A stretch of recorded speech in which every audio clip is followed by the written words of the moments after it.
it just takes a lot of time and effort to actually make good art. Then like Bitcoin reintroduces this into the society. So I'm actually hopeful that Bitcoin will get us back onto this renaissance of art and music, because it gives you this long-term perspective to actually be sure, okay, I can focus on my craft. I have a little bit of money on the side, which I know it's not gonna be inflated away. I can plan for the next 5 years. Hey everyone, quick thing before we start. Over 50,000 of you keep coming back to watch and listen to this podcast, but over 65% of you still haven't subscribed yet. So here's my simple ask. If you find value in my Bitcoin content and you enjoy what I'm doing, please take a second to hit subscribe on YouTube or follow me on your go-to podcasting app. It's a small action that really helps push my content through the algorithm, and this way we can make sure that more people learn about Bitcoin. Thanks for being part of this journey. Now let's dive into this episode. All right, Max DeMarco, welcome to Bitcoin for Millennials. Thanks for having me, man. Good to be here. Yeah, well, good to see you again. We met in real life. Now we're here, so I think we'll have a fun jam. You've been traveling all around. I would definitely want to talk about that. Of course, you are also attempting to live the Bitcoin life, I would say, you know. Sometimes it works out, sometimes it doesn't. So I think that's a fun topic to jam about. But I was thinking maybe to start, you know, like you are fully orange pilled right now. You even got the orange glasses on. Yes. But I wanted to ask you, like, how did you first become interested in Bitcoin or finance? Yeah. So I was working in the music industry before I was like orange pilled. So even before I made videos, I actually wanted to become a musician and like a audio producer. So I was working in that space for quite a while. And then at some point there was this blockchain technology, which was marketed as revolutionary for the music industry. So I was looking into it and I thought, oh my God, the blockchain is going to solve all of the problems the music industry has. And then I was involved in creating basically a shitcoin for the European Union. It was a concept for the music industry to create one coin, which is only usable in the music industry, and which then what was supposed to help musicians to actually earn a living. And so I was on the business side of that project. And while researching this, I kind of at some point figured out that this actually doesn't make sense and that Bitcoin is the only way or the only reason for a blockchain. So that's how I basically got orange pilled. It took me a little bit longer because I had no idea about finance, had no idea about money, and only came towards the technology by thinking that the new applications will be the killer app, so to say. Mm. So then I dove down learning what money is, learning about the technology and so on. But initially from the music industry and by being convinced that blockchain will actually make the music industry a better place. Yeah, I love that the killer app is money, right? Yeah. And once you understand the killer app is money, you also understand that, you know, all the broken incentives that a lot of tokens, right, or systems try to fix. Same for music industry, I would say. I think, you know, I saw a lot of crypto and Web3 projects as well, right? I think the concept in the music industry, right, that artists can sell tokens for their album, for example, and share in the royalty and whatever, like conceptually, it's all, you know, makes sense. But yeah, once you realize that is broken because, you know, the entire chain of incentives in a creative industry, which, you know, in this example is music, but you could say art or whatever, you know, is basically broken, then yeah, you slowly end up at Bitcoin. I mean, I had a similar experience when I looked at that in that sense. And it's funny because like also the root cause is so deep, because you could even say that all the art, all the music and everything is kind of corrupted by fiat money. And it's so hard to see this if you don't understand money. And I had this problem in the music industry where I didn't understand why people actually value good music anymore. And so I worked for a major label and I was the guy, it's called A&R. I was the guy searching new music and then actually developing it to make it successful. And at some point, basically the all industry pivoted into just using influencers or using TikTokers, putting them into a studio and making shitty songs and actually just throwing money on marketing to make the song work out and to recoup the money that was invested. And I never understood why this was the case until I understood money, because it's just the cheap money which drives those wrongly set incentives, which is not about actually creating good art like it was in the 60s, 70s. And by getting orange pilled, I actually understood why I had this problem with the music industry. And now that's why I think it's so important to actually study money, because it touches so many different aspects and can explain quite a lot, which in the first instance, you don't think that this is connected to money. Yeah. Yeah, I love that you mentioned that. I would love to drill down on that, because it's kind of like, I've talked about this before more in about architecture, or I always use the fountain example. Like, why is the Trevi fountain in Rome? Yeah. That is just a beautiful thing, right? And it doesn't have to be your taste, but you can agree that it's beautiful, right?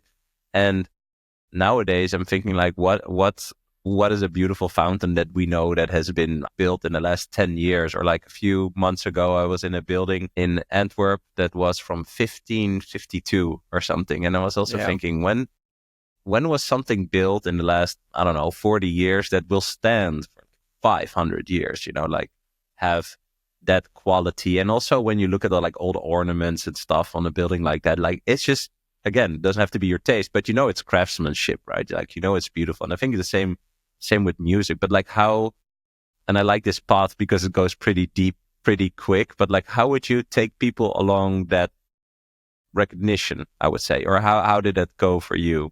Where does that click? So, as you say, in music, we have the same thing. It's kind of like all of these big artists, like, let's say, even back to Bach, Mozart, and all of this kind of stuff. This is music which it's still being played around the world, right? It's the craftsmanship and the actual talent which needed to get into building this craft was so immense that it actually outlasted them for 500. I don't know how many years, but it's like if you think about it, it's insane. Comparing this with somebody like, Nicki Minaj, for example, who's highly successful and making a lot of money, but I highly doubt that her music is relevant within the next 5 to 10 years. It's that she's going to probably produce new songs, but it's just the cycle of appreciating the music is just so trend based right now. It's not about the quality anymore, because quality doesn't really help in the short term. It's just about virality. And I think this virality, which is kind of introduced by social media and the algorithms, it always has an impact on the music. So if we look at different mediums, for example, or technologies, let's say technologies, because every technology has an impact on the art and the craft. So for example, if you compare the classical music, all of the songs are between 5 to 15 minutes, sometimes even 30 minutes and stuff like that. But today, or most of the radio songs are 3 minutes 30. And the only reason why that is because the technology to put something into the radio was the vinyl plate. How do you call it? Vinyl plates? Exactly. Yeah. And the vinyl plates. Yeah. Exactly. You were not able to play longer songs than 3 minutes 30 onto that. So it was just a technological problem. So you could have not even put any Bach or Mozart on that. No way. Interesting. So this is why the musician then, because this is how you made money, actually the music changed as well by only producing or making 3 minutes 30. And so we had this, and then with CDs, these limitations kind of got a little bit lowered, and we had MP3s where this was it wasn't that much of a problem anymore. But now we have streaming and social media and all the algorithms, which are new technology, which do exactly the same thing. Whereas if you compare Pink Floyd or even Queen or all of the old songs, they had an intro. Then at some point it's you have the chorus, and then it's an outro. And in between you have a different vocal parts. But now, because the attention span with social media is so low, and Spotify as well, Spotify counts a click or a song when somebody listens more than 30 seconds. So this is the incentive for an artist to make money by having the 30 seconds as cool as possible, let's say. Yeah. So this is why now the songs are not like they've been 10 years ago. the songs now have all the chorus and the refrain at the first 30 seconds, and then kind of the song starts. And I think because of this, which is basically just also about how do I make the most money in the short amount of time, the music changes. And I think it's okay in that sense, because this is just the progress of evolution. But by combining this with cheap money, where you can just pay marketing on like algorithms on Google and so on, it kind of is like you can game the appreciation of a song, which wasn't able to do before, because you needed to actually put in the proof of work to make a good song. And now it's just you make it viral, you pay TikTok, you pay on Facebook, and then you get the same clicks. So it's kind of a deep-rooted problem, and there's a lot of different trends interconnected with that. But this is kind of how I would, from a very high-level view, explain it. Bitcoin custody is evolving, and while self-custody is important, it has its own risks and trade-offs. OnRamp is pioneering a new standard, multi-institution custody, which eliminates single points of failure, adding fault tolerance and redundancy to your custody setup. OnRamp secures your Bitcoin in a segregated cold storage multi-signature vault, guarded by 3 independent institutional-grade custodians, none of which have unilateral control. Your funds are fully auditable on-chain, cannot be rehypothecated, and can only move or withdrawn at your explicit direction. Multi-institution custody removes the technical, mental, and physical burdens of private key management, providing unparalleled peace of mind for you and your loved ones. Bitcoin is money, and as the price continues to appreciate, OnRamp helps you seamlessly tap into financial services like trading, inheritance, insurance, loans, IRAs, and more, all without compromising on security or accessibility. Check out onrampbitcoin.com through the link below and schedule a consultation with the OnRamp team to get to know them and learn more about their offering. Yeah, super interesting. I'm thinking so many things have become so ephemeral, so short-lived, right? Like, and I think that's when we talk about Bitcoin, we actually talk about the load time preference. So we do have like a view towards the future and like a path towards the future, right? And I think everything you just explained is more about like a high time preference. Like I need a hit now, I need fans now, etc. But I think I wonder if you agree, but if I think about if I would be someone who made music, how amazing would it be that like 500 years after I died, people still listen to it, right? Like that is a timeless creation that you made, right? And that shows that over your time, your lifetime, or the trend at that time, or whatever, or why ever people like Bach made their music, right? That doesn't really matter, that it still resonates in other times that are just constantly changing, right? Like that achievement sounds way more impressive than having the next TikTok hit, right? Because it's really there's more like one day hit type people now, I think, than, and now I sound really old, but like when I was 16 20 years ago, you had it also, but now it's just way more. Like sometimes you hear a song and then you're like, oh, what else did this person put out? And then it's like 2 other songs. Exactly. And they just had like a TikTok hit and that was it. Exactly. And it's almost like this low time preference, which is kind of required to make good art, is kind of gone in this society, because you can amplify something and it can go viral. Even there are like so many shitty songs which just got viral because they're funny or whatever. But I think this skewed the perception of young people, especially, that you just need to focus on gaming the algorithm instead of actually making good art. And it just takes a lot of time and effort to actually make good art. And I think that, as you said, like Bitcoin reintroduces this into the society, because I started to understand this as well, that if I want to make a good video, it might take me 6 months to work on it, or like new skills. And I feel like in Bitcoin, the artistry and all of the art which is happening goes back to actually appreciating this low time preference. So I'm actually hopeful that Bitcoin will get us back onto this renaissance of art and music, because it gives you this long-term perspective to actually be sure, okay, I can focus on my craft. I have a little bit of money on the side, which I know it's not going to be inflated away. I can plan for the next 5 years and say, okay, for the next 5 years, I just want to learn how to do a nice fountain or something, you know? Yes. Yeah, I've talked about this a lot. I 100% agree. I kind of translate that to, people have a high time preference because I think inherently everyone feels or knows that the future is uncertain, right? Just very practical. You don't know how much time you have in your life.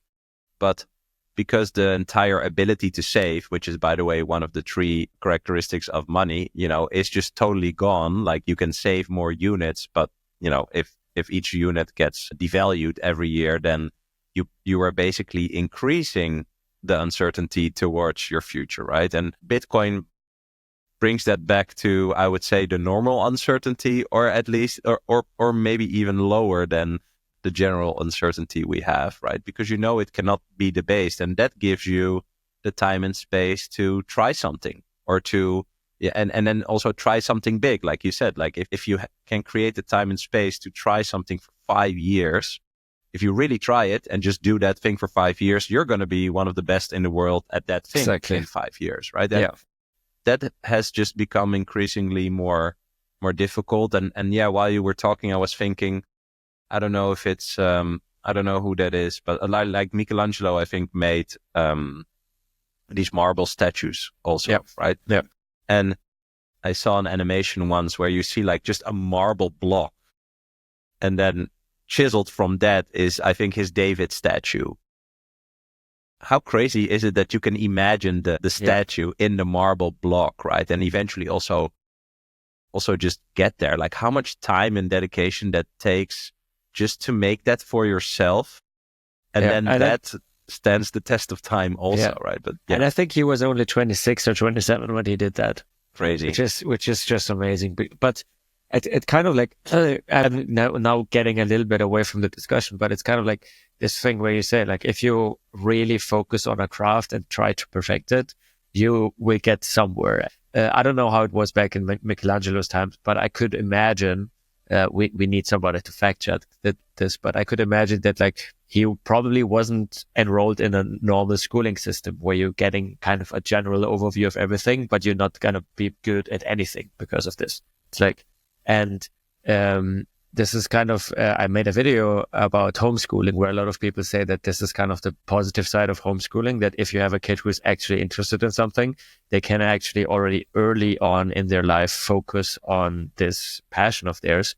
And I think this is similar with Bitcoin, if you're on a Bitcoin standard, you don't have all of the other distractions of, oh, what do I do with my money? I think Safety with this. If you are a barber or something like this and you save it in Bitcoin, this will at some point free the time for you to work with your passion. That's like the Wright brothers on the gold standard. That's how they actually discovered the plane, right? Because they had I think it was a bicycle shop or something that they had. Yes. And then because you were able to save, at some point they were able to reinvest it into the passion, which was to figure out if the airplanes can be a thing or not. So I totally agree. I think Bitcoin will hopefully lead us there. It definitely did it to me, because before that, in the fiat hamster wheel, I was never focused on actually creating or making art. And now this is the only thing I'm dedicating my life to. Yeah. It's funny how, of course I talk to a lot of people, but I like to discover like the synchronicity in thoughts between people, because the last thing you said about the, kind of like the hamster wheel, like last week I tweeted, when you adopt Bitcoin, you stop running the rat race and you start walking your own path. Yes. And I think it is, I mean, I've seen many examples. You are a prime example. It is just really true. And it's so funny because sometimes when I say stuff like this, I think like, oh yeah, that sounds too good to be true. That's what a snake oil salesman would say. But if we want to make that practical, right? Or if someone asks you like, what is Bitcoin and why should I care? Like how can we make that a practical answer? So not be like, oh, you're going to be rich and that's why you have time and space. Like, is it what I said, like the uncertainty towards the future, or like how would you say that? Or like how is it for you? I mean, it's hard to describe it because for me, it's something which nobody told me or something. I needed to experience it myself. And I think for me, if I would boil it down, it's kind of by adopting Bitcoin and by living on a Bitcoin standard and so on, I had something to work towards in the future. because this was the first time that I was actually, okay, I can have a better life in the future when I just do what I do the best and save it in Bitcoin.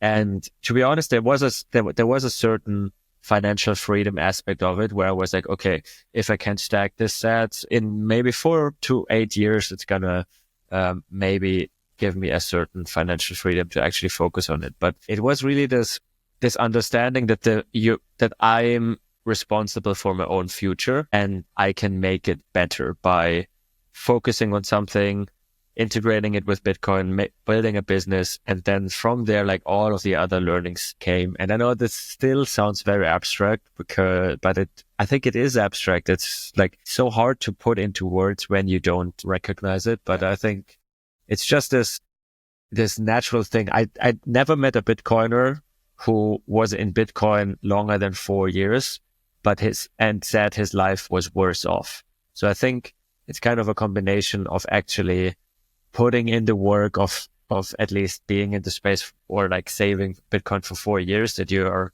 able to get some financial freedom, but also get fucked again, because this is also very important. And then from there, you can actually look into your life, what your actual values are. But it's super abstract. I don't have a better answer to this.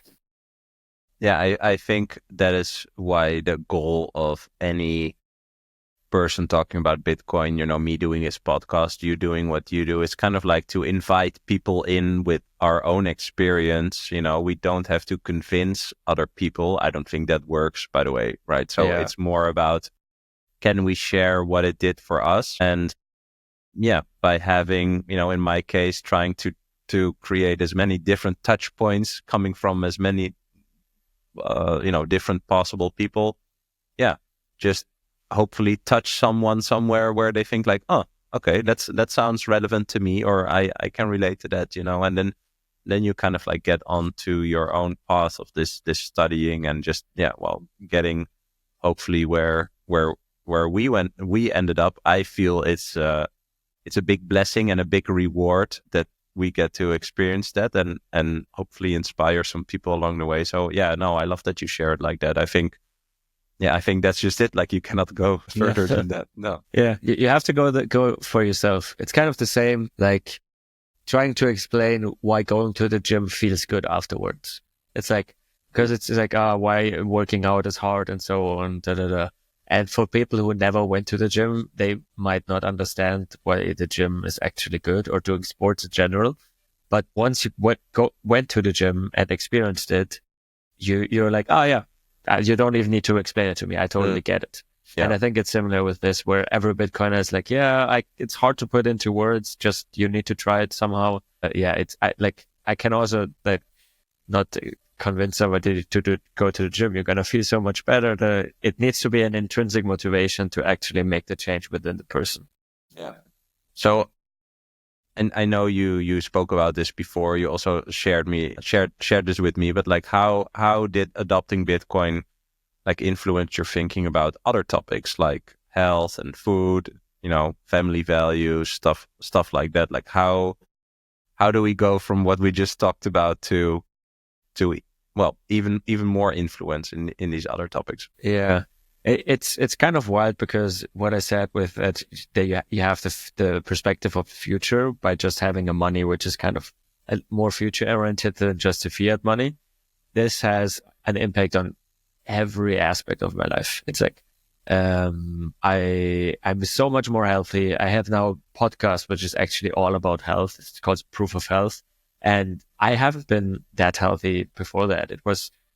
I was living my life here and there and didn't really care about it. But once you shift your perspective onto the future and actually think about, okay, I want to have a good life, I want to have a healthy life, then it's also like, okay, the decisions I do today always have an impact on my future. So this changed massively for me, where I was like, okay, my health, I'm way more conscious about what I eat, how I go to the gym, what I drink. But it's also like family values, for example. Like family, I grew up in Europe and all my friends are kind of more, they don't care that much about family anymore. I feel like in Western societies, the importance of family is decreasing slowly but surely. But Bitcoin showed me again that this is actually one of the most important things in life to build a healthy, functioning family. And this like massively changed for me. Also, like, what does it mean to be actually a man in this world? What do I need to do to become the man that I would want, like, to actually raise my kids, or like care for my wife, care for my friends, and so on. And all of this is kind of connected to Bitcoin, because with this, to adopt Bitcoin to all of this that happened, what we said like 10 minutes ago, you kind of need to change your world perspective as well, and like be humble enough to actually appreciate that I didn't understand how the world works before I discovered Bitcoin. And then from there, I asked all of the other questions. Okay, maybe health. I was, for example, I was a vegetarian. And I was like, maybe I don't really know why I'm a vegetarian and need to change this, and so on. And so it's like this questioning a lot of different aspects of the life, which then led me to a way healthier and way happier life. And I'm assuming the same thing happened for you as well. I think what is behind that, or how you get to like these other topics, is when you research this, well, the question of what is money, and you realize that no one ever told you, and then you realize that your concept of money is not what money is, that when you put money in the bank, it's not yours anymore, like all these things, right?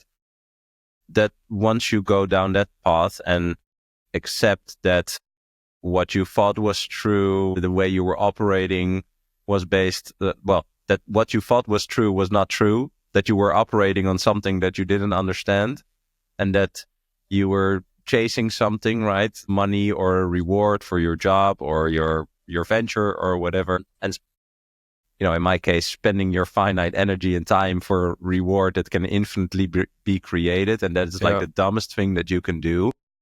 That's pretty eye-opening, at least for me. I think that's also been the case with other people. And that once you recognize this mechanism of, hey, I believe certain things, or I think certain things are true, or I operate in a certain way, I behave in a certain way.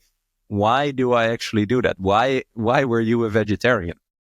Right. Yeah, exactly. It's like, I didn't even question it. I was just like, everybody in my friend groups was doing it. Okay, it's healthy. Exactly this, right?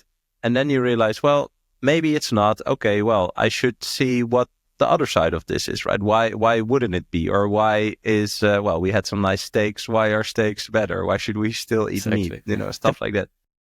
That once you recognize that there's a very big thing that you had no clue about, the money, and that there is this other thing that is provably, verifiably better to that. Okay, what are all the topics beneath money or next to money that I also have no clue about, right? And I think that's how you get to these other topics in a sense. And I think one important thing is also that by actually understanding Bitcoin, you have so many people telling you that you don't know what it really is about, and everybody was against you. And I think this gives you a confidence that you can actually figure stuff out yourself, even though everybody else thinks that you're wrong. And I think by having this, then you also are able to actually venture into those other topics. For example, health, where it's like, everybody says meat is bad. But if you understand that, I can understand it for myself and actually verify and get my own opinion on it. And like, even all the health officials and all the health governments in the world say meat is bad, you should eat less of it. By having figured out money yourself or Bitcoin yourself, you are also, I think, most likely to figure out some other topics for yourself, because you're not that much influenced anymore by official narratives and actually start thinking for yourself. Yeah, I describe this as like, and it's also with the other topics, but like adopting and holding Bitcoin is kind of like this psychological journey where you're constantly challenged with the question, can I still trust myself? Yes. Something like that. Exactly. And once you get a continuous confirmation of the fact that, yes, you can, I think that's what kind of like instills this motivation or trust in yourself to then explore like the other topics. I think this is the most important part of growing up, to actually start trusting yourself and learn that you can trust yourself. And even with like smaller things, like your gut feeling when you meet people or gut feelings for new projects and so on, I've like, for me at least, is still one of the most important journeys that I'm just like, okay, maybe I just knew all along already without having the facts. My gut was just like, something here is off. And exactly. Yeah. Quick question. If you have your Bitcoin in self-custody, where are you keeping your Bitcoin seed words? For me, there's only one way, and it's backing up my seed phrase with stamp seed. It's a single durable plate without any parts or materials. Stamp your words into solid titanium, which is fire-resistant, water-resistant, and built to last. Unlike etching or engraving, stamp seed's patented tools help you to deeply stamp every letter for permanent readability, making it easy for you to protect your generational wealth. Don't risk losing your seed phrase on paper. Get a stamp seed plate for unmatched protection. You can use code BRAM, that's BRAM, for 15% off at stampseed.com. I think two things. One, everyone is winging it, right? Like no one has it figured out. Like once you realize that, you kind of like move towards that, what you said. But it's also, I mean, all these doubts and belief in certain constructs and stuff, that's all mind and ego talk, and once you challenge your mind and get to the conclusion that what your mind constructed for you was false, that's also, I think, just an interesting signal that there's a difference between, well, the gut feeling and what the mind constructs, which is usually aimed at protecting you from doing something dangerous. Yeah. You definitely need to learn how to navigate it, because sometimes it's like, your rationality actually makes sense. Like maybe you don't jump from the tree because well, danger is danger, but exactly. Yeah, that's true. Yeah. And so, you just mentioned, some things take time to make. You just released, I think a month ago or something, a very cool video. I saw it had like 250,000, almost like 300K views, at least just on YouTube. I mean, you published on other channels as well, about like your road to your first Muay Thai fight, which, I mean, I will link to your YouTube channel, so everyone should check that out. I think it was really dope. So thanks, congrats on that. Like very, very cool to see. And it starts with, I'm not a fighter. I don't have experience. So I think like that's fun. But I think it touches upon what we are talking about. It's like this required a lot of discipline, right? Like, I mean, you went to, I don't want to spoil too much, right? But you went to gyms and you were like, I'm a super noob and I want to fight my first fight. Like, do you want to teach me? And some people said no. And then eventually you found a place where you could train, right? And, eventually this just asked for a lot of discipline from you. And how do you compare like this discipline? And maybe you answered it already, right? But like, how do you compare like this discipline to getting to a Muay Thai fight with the discipline that you need to like hold Bitcoin, adopt Bitcoin, and to actually like be able to continuously like trust yourself and your judgment on it? Yeah, like that's the funny thing about the Muay Thai thing. It's basically, it was also way deeper down the Bitcoin rabbit hole that I did this, because it was basically my motivation was, what is the hardest thing that I could imagine that I could achieve? That was like what I was thinking in, like, okay, what is the thing when I say this now that it sounds so crazy that I'm just laughing at myself and thinking, man, Max, you're fucking crazy. And for me, this was to actually go into the ring, fight another man, because I never had any boxing experience. And as you say in the video, you can actually see that I have no idea what I'm doing there. Yeah. And so this was kind of like, I wanted to challenge myself a little bit in like what I can actually achieve by being disciplined. And I think that, maybe I think you get it when you see the video, but it's incredibly hard to do this every day, to go to the gym and not quit or just go out, because there were days where like I was injured, I was not feeling good, the weather was shitty. So there were so many ways of like excusing myself to not do it. But this is kind of like the Bitcoin thinking again, where I was like, to achieve something which is worth it takes a lot of time and a lot of effort. And I would say this is what I said before with Bach or Mozart or all the people, they appreciated this. And I think Bitcoin also showed me this, that I know, okay, if I want to achieve this goal, if I want to actually learn the skill of fighting, I need to go through those hard times and like appreciate even those hard times. And you asked me for the analogy to Bitcoin. I think it's the same thing, because once you're like, even the 4-year period of holding Bitcoin takes a lot of discipline, to not selling, to not believing other people who say, oh, it's just a bubble. But you kind of need to believe in yourself that you figured out that Bitcoin is all right, that the technology is fine, that you trust it. And only by going then through the shitty times of Bitcoin, you're actually at the position where you can really appreciate the Bitcoin, because then it's like, oh yeah, I know that I wasn't lucky, but I made it through all of those different timings. And it's the same with Muay Thai. It's like the only person who actually knows how hard it was to go there is myself. I try to portray it in the video, but nobody will ever understand the pain and all of that. It's still just a video. And I think this is like the analogy with like the same with Bitcoin. Like the only way you can only know how good it feels to now be in the bull market, because you know how hard the last couple of years were, and you can't explain it. And this is kind of the proof of work thing, where it's like, okay, to learn a skill, you need to put in the time, whatever it is, even holding Bitcoin. Yeah, I think this is why I love the more like philosophical or almost spiritual angle of Bitcoin, because what you just said, I mean, that is eventually what it's all about, right? I mean, if we go back to the examples of the high time preference, music making and going viral, and I need fans, etc. That is not about, you know, now I really sound like an old guy, but like that's more about the destination than the journey, right? And what you describe is the journey. The reward is really in the journey. And anything that comes after that, like whether you win or lose the fight, right? Or whether the video does well or not, like that is all after the reward that you already had. Yeah. You know, Excellent.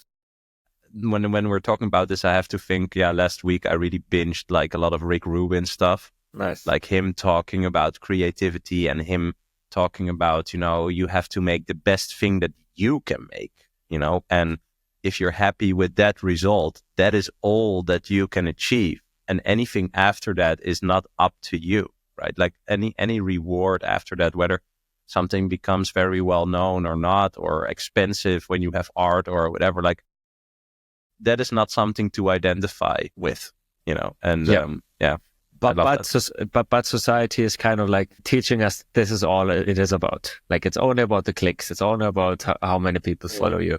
Whereas like it kind of like I love Rick Rubin. Like he's one of my biggest inspirations of like for creating, and taught me a lot about especially how to disconnect from the rewards of clicks and so on, but keeps you just doing what you do. And at some point, the universe, if the universe wants to give you the rewards, it will come, you know. But as you say, like as long as you try to make every output that you create better than the one before, I think that's all you need to do. And it's the same with Muay Thai. If every day I try to train a little bit harder, a little bit better, then it's up like this is the journey that life is about. And as you said, it's not about winning or losing the fight. It is about actually going through those hard times and actually learning how to cope with them. Yeah, I'm also thinking that, well, it goes even deeper. I'm really into like all the consciousness stuff, like how does the universe work and stuff like that. And I'm reading a book that I shared before a lot. I can show you. It's called Stalking the Wild Pendulum. Okay. By a guy named Itzhak Bentov. Okay. And you know, when people talk about manifestation, it's really interesting, right? Like manifestation is not like, I want to be rich and then tomorrow there's like $1 million, you have $1 million in Bitcoin or whatever, right? Like that's not how it works. It's more about literally what you described, right? Like, okay, what's the craziest thing I can think of, right? Like a thought is a metaphysical thing. What's the craziest thing I can think of? Okay, that's doing a Muay Thai fight. And by doing the action, you're manifesting it in the real world. You actually did the fight, right? Like that is my understanding of manifestation. Same as what Rick Rubin talks about. Like it's the music, all the ideas, or like for anyone listening, anything you see around you was manifested because it was an idea before, and now you see it in the physical world, right? But what this guy talks about in the book is that you can force manifestation, right? Like you can get like a piece of clay and you can create something of it. But nothing will ever be, I don't want to say recognized or something, but it's kind of like when you believe that like the universal consciousness is basically like an infinite love, like that, if that is where we come from. He basically says the only things that are worthy to exist are things that are manifested with love. So you can force a song and put it on TikTok and stuff like that. But if it's not made with love, it won't stand the 500 years, right? It won't live for 1,000 years. And so the only person that can recognize, as you said, if you put in the love is you. Like you are the only person that can put in the love into the creation of whatever you are creating, you know? And I think that's just really cool that if you realize that, yeah, then it's only you are the only opponent or the only player in whatever you're trying to do. Exactly. And I think it's also, that's why you see a lot of big artists who are not happy because they don't put in the love that they should. And it's kind of like, I think that's also why a lot of imposter syndrome is happening, like in the big artists. And it's kind of like, I think a lot of them are kind of miserable because it's just like about making the money and becoming bigger. And it's not about actually creating the craft itself. And it's like, as you say, I think if you yourself are happy with what you're doing and know that you put the biggest love into this, then this will automatically make you happy, because even if like the time's going to be hard to actually achieve something, but this is like the self-rewarding aspect of this path when you put in the love. Yeah. And I think we are getting back to that, like to that kind of like, you know, if you make something with love, it is really authentic because you made it just for yourself, and people appreciate seeing that authenticity, because I think that is what is actually the inspiration. It's like, oh, he's really doing his own thing, or she is doing her own thing, right? Like that is what people, I think, eventually admire, that you can do that they can do that anyone can basically do that, right? But you have to let go of all the, I don't know, validation of other people or something like that. Because if you understand everyone is winging it, then, well, exactly, then that is really it, and you can just do whatever you want. And as you say, like actually everybody in this life is the main player of this game. It's just like you can choose your next quest, what it is. For me, it was, for example, Muay Thai. And I knew if I want to do this would mean that for the next 6 months, I would go through the hardest months of my life. You know, it's kind of like you choose a quest, and if you really want to achieve it, you also need to play by the rules of that quest. So this is the only way how you achieve it. And like, as you say, you can put the quest into whatever you want. If you say, oh, I want to earn $1 million in the next 5 years or whatever, then there are certain rules which mean, okay, you're not like, you need to work on the weekends. You need to learn a skill which is highly monetizable and so on. It's kind of like, actually life can be simple. It's not easy, but it's simple. You choose a quest, be it building a family, whatever. And then you look at, okay, what are the rules to actually be able to achieve this? And then you need to play by those rules and not fuck up on the way to getting there. Yeah. This ties into what we talked about, I think, about challenging your mind before, is like, okay, I want this, but I don't have it. So I have a problem. How do I get here? And you play the game or the quest, whatever you decided within that framework, right? So that could be the time you set for yourself, or the condition that you're in, or I don't know, maybe you were prone to getting injured, you know, whatever. Like, you don't really know. You only figure it out once you start, right? But there's not, it's not for free. Like, you have to do it, right? And there will be parts of the framework that you didn't expect or that you really hate, right? And I think that is the fact that you accept it, that it's there, is probably more than half of the work in that sense. Exactly. And it's also like, often you don't know why this is happening within the framework. Like, the rule book is clear. You need to go through this. Let's say Muay Thai. You need to experience so much pain on this period, but in between you're like, fuck this shit. I want to go out of the framework. This can't be right. But like, they're kicking me wrong. Exactly. It's like, for example, what happened for me the first 3 weeks, because when you kick, you have your foot on the floor, and you always need to do this movement with your foot. So I had like big holes in my foot, and I was like, oh fuck, shit, blah blah blah. But then I talked to other like professional fighters and also, and everybody's like, you're probably in your first 3 weeks, right? Yeah, everybody has this, and it's like when you go through, like when you've played the framework already, then you know why this is there. But while you go through it, you don't have the perception yet. But as you say, you just need to accept that this is there, and the reasoning, you will understand it further down the road. You don't even need to understand it yet. Yeah.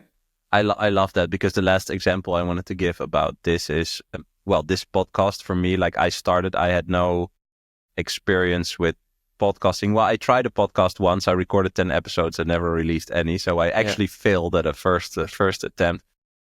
But when I was thinking about, okay, I'm going to do a podcast, there's some sort of niche, a big enough niche, millennials, okay. And then kind of like my business brain went on, and I was thinking about, how big in the audience, this and that. And then I thought like, no. Like it has to be more simple, because I know that because if I want to create something, there will be problems along the way. I have to make it as simple as possible. And I saw a Mr. Beast video where he said, that his biggest tip was make 100 things, 100 episodes, 100 videos, whatever. And then after 100, you will figure out if you like it, if other people like it, if they want to follow you, like how does YouTube work? How does the recording work? Like all these things you will figure out along the way. And I thought, I'm a perfectionist in that sense. So I thought, I understand that making it that simplistic would be very beneficial for me. So I just was like, okay, I need to make 100. That's just it. And I didn't want to do every recording, and sometimes I was tired or whatever, or I didn't have enough time to prep, or what I did, just different things within the framework of making 100 podcast episodes, right?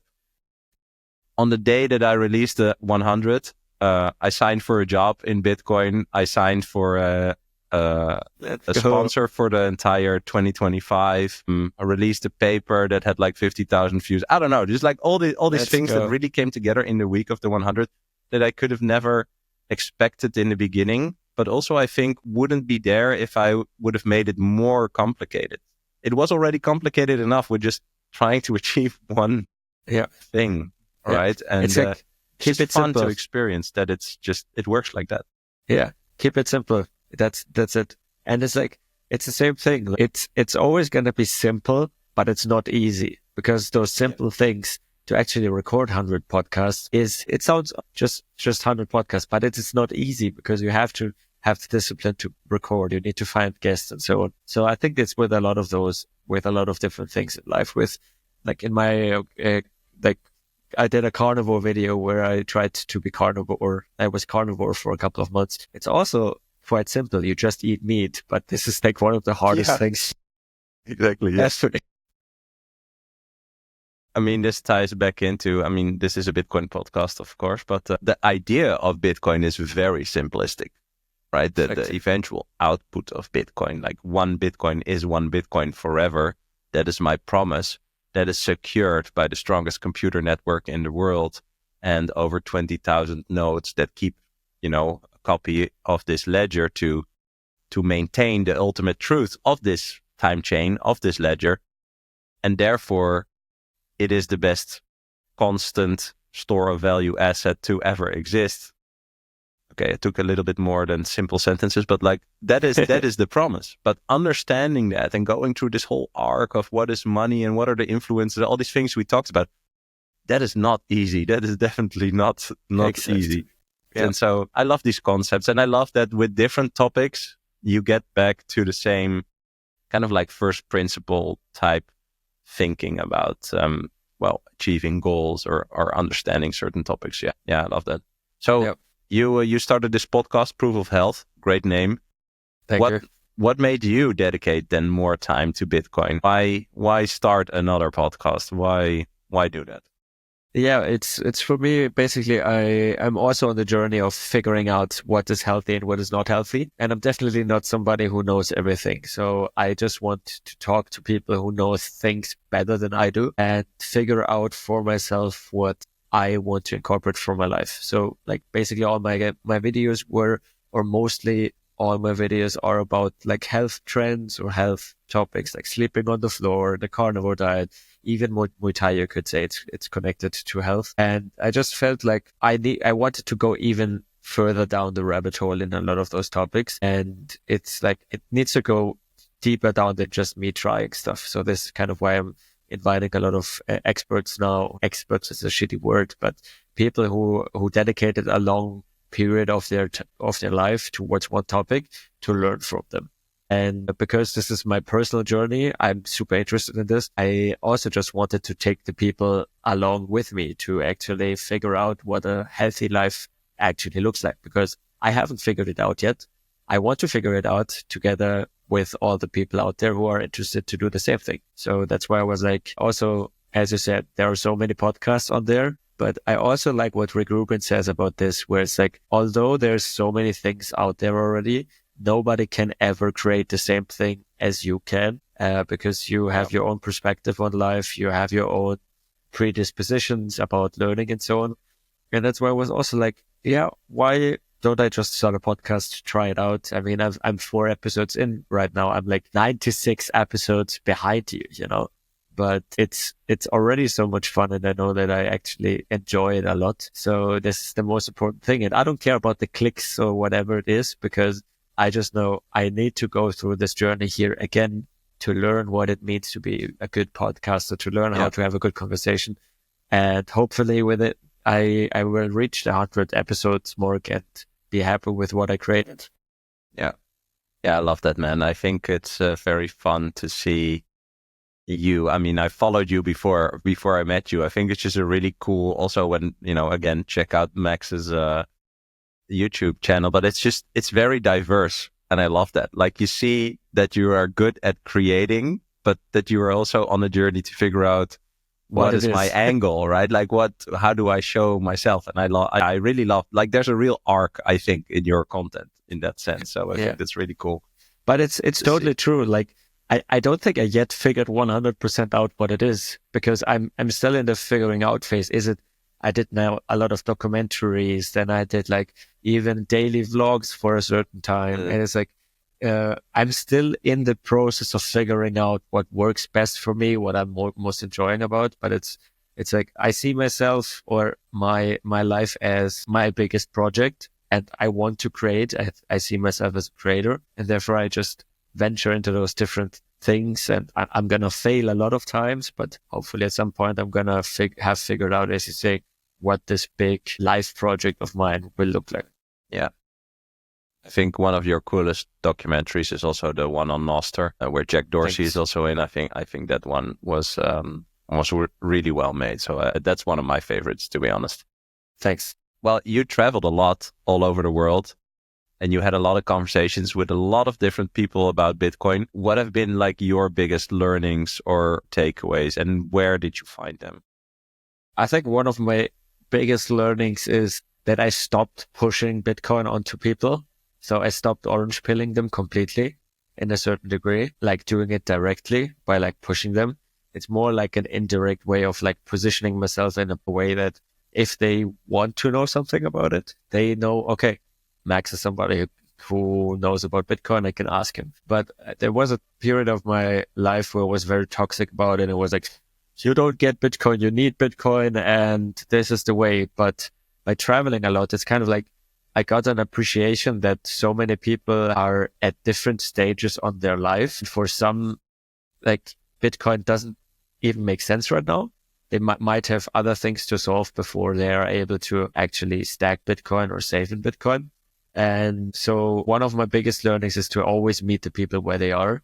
And I think as Bitcoiners, we kind of need to have some empathy for people, that there are people out there who are not ready for Bitcoin yet, and they are still like dependent on other things in their, or like figuring out other things. And then Bitcoin is kind of down the road. So although it's a very humbling thing to see if you're like in poorer countries and so on, those people don't have time. Like I've been in Africa, and there's like in Bitcoin Ekasi, there's like people trying to orange pill a lot of people there, and they do the right thing, and like people actually use it. But we Bitcoiners, I think we tend to talk a lot about the ideal world, but the world is so hyper complex and people are at different stages. So I think that's one of my biggest learnings, that the best thing is doing something like like if people want to know more, they have all of the resources to actually dive down the rabbit hole.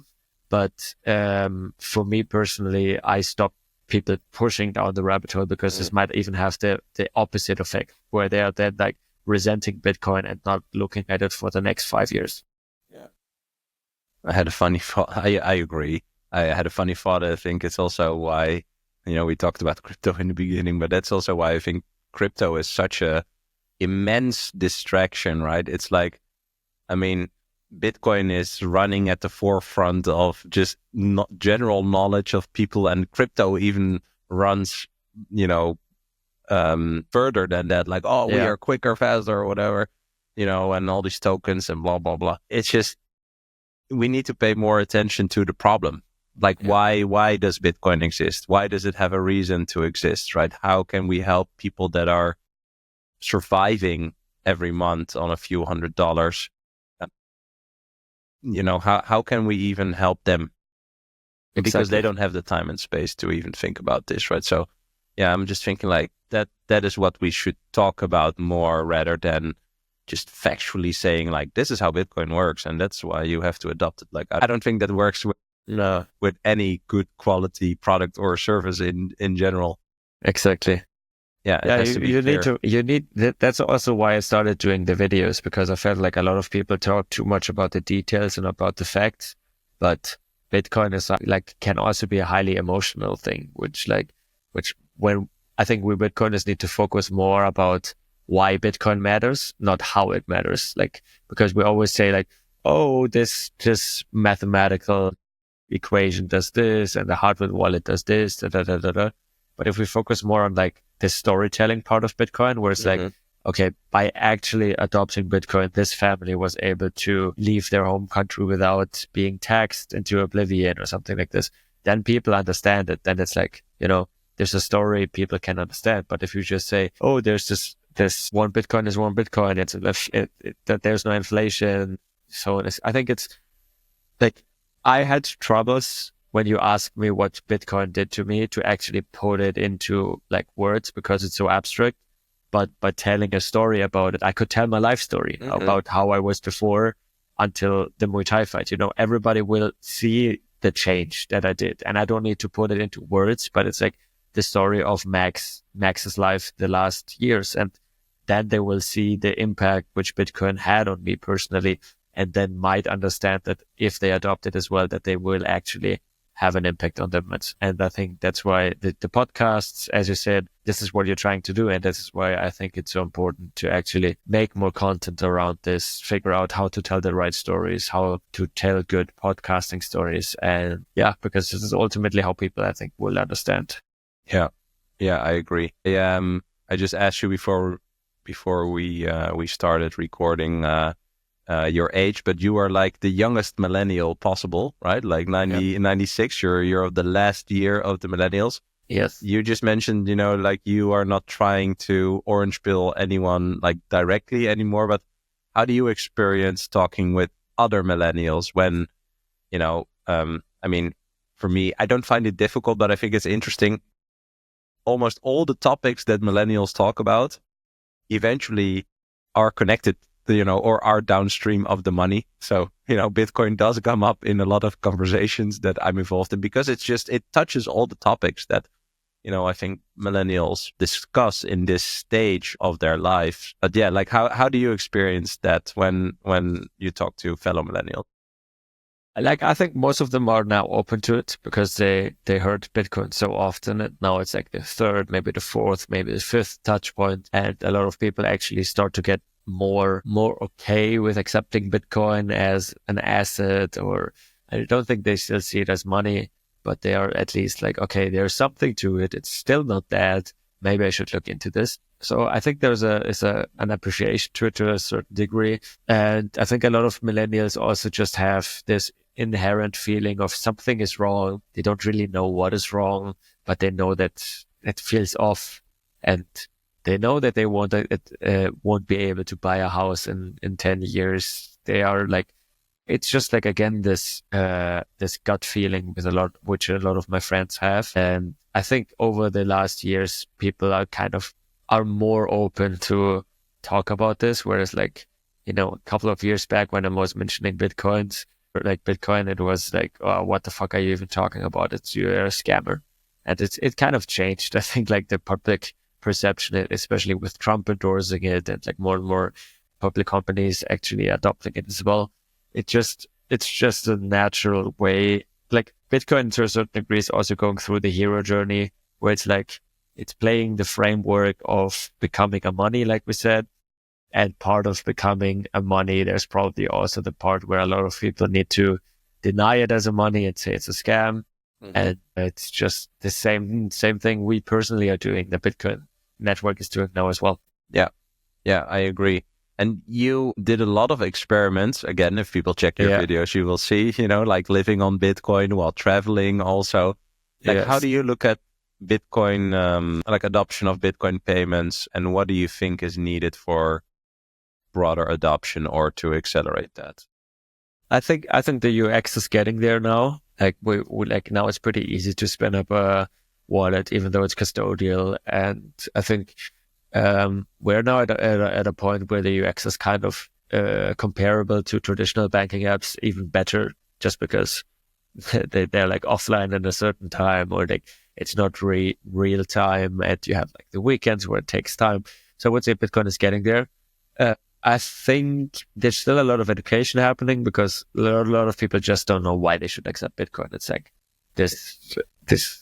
it's still very abstract to them if they have a functioning Visa card and so on. So it's like, there's still this, I think we can just solve it by telling more stories around it, and more stories will then actually resonate with the people. But I think the technology is going into the right direction. Now we just need to actually put this into the minds of the people by actually showing how it works. And this is also how we said that this is why I made my videos, where it's like, can I actually travel the world by using Bitcoin? This is, I think, just way more powerful than any advertisement or any article or something. If they actually see, okay, this guy can fly from Thailand to Madeira and then go to Madeira and eat a steak with Brahm and paying with Bitcoin for it, then they will understand, okay, it's actually possible to do this already. So I think we're in a good trajectory, and it's just like the same challenges everybody needs to overcome. Bitcoin needs to overcome it with due course. This is going to happen naturally. Yeah. So when do you think we'll be living on a Bitcoin standard? How long does that take? Probably like still 10 to 20 years. Yeah. I think 10 is pretty fast. Yeah. 10 would be fast. Yeah, that's probably even too fast. Let's say 21 years. That's a good number. 21 years. Yeah. All right. Yeah, I want to ask you my last question, and I ask everyone the same question, which is, what is a core belief that you will never let go? Core belief that I would never let go is people overestimate what's possible in the short term, but underestimate what's possible in the long term. And the long term is more rewarding and the more happier way of living your life. Awesome. Well, thanks for sharing, and thanks for this awesome conversation. I really loved this. I think we went in an interesting direction that I haven't gone into that much. I think we went pretty deep on that. So I really appreciate you, and good to see you again, brother. Same here, brother. And thanks for having me, and see you around the world at some point. 100%. Awesome. Have a good one. I hope you enjoyed this episode. If you did, you can click here to find more just like it, and click here to find all Bitcoin for Millennials podcast episodes. Also, please like this video if you want to help shine a light on the message of Bitcoin, and subscribe to my channel to stay connected. I hope to see you for a next episode.